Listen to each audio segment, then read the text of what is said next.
So we will keep you posted on that search effort.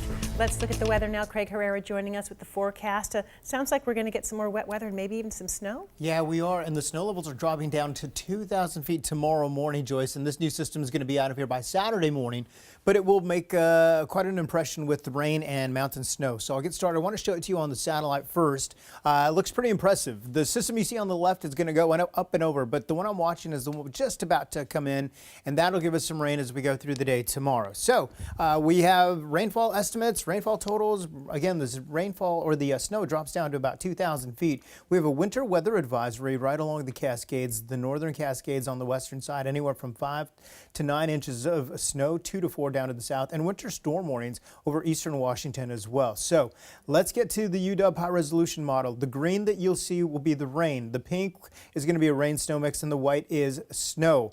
This is unique here to King 5. By 5 a.m., notice the leading edge starts to get closer to the passes, and I think by about 6 o'clock we've got a rain snow mix turning to snow from Stevens Pass and places north of there. By 8 o'clock, I think all of the passes are getting some snow. 10 o'clock, you start to see the switch over. Snow levels are going to go back up to about 4,500 feet by about late morning to early afternoon as a warm front comes through. So that's why you see some pink there for Snoqualmie Pass. So Stevens Pass to the north, I think, will be snow for a good part of the day. Snoqualmie Pass, White Pass, be a rain snow mix. And then the snow levels will drop down to 2,000 feet again late Friday evening. However, at that point, most of the moisture is gone. And then by 7 o'clock, most of the moisture is left in on the eastern side of the state. And then we clear out on Saturday.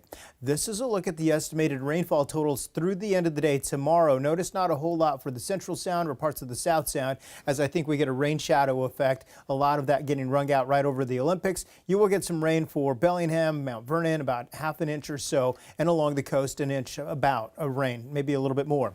Tonight, plan on some 30s for overnight lows. Your highs tomorrow mostly into the mid and upper 40s. We will manage a few 50s tomorrow when the warm front comes through. There'll be a brief moment where the temperatures will go up and then right back down again. So I do have a couple of 50s on the map tomorrow. More of them will be along the coast thanks to the warm front coming on through. And again, some scattered showers in the form of rain and a rain snow mix for eastern Washington as well. So as we look at the mountain forecast, rain and snow, again, snow levels down to 2,000 feet for most of the morning. By the afternoon, going up to 4,500 feet. Stevens Pass to the north. Yeah, you're going to get some of the snow for a good part of the day. Here's your 7-day forecast. Look at that. Greg and Joyce, we're going to get some sunshine this weekend. We're still planning on a frosty start to the day on Sunday and Monday with temperatures at or near freezing or just below that Sunday and Monday once we lose some of the wind. Craig, thank you. You got it.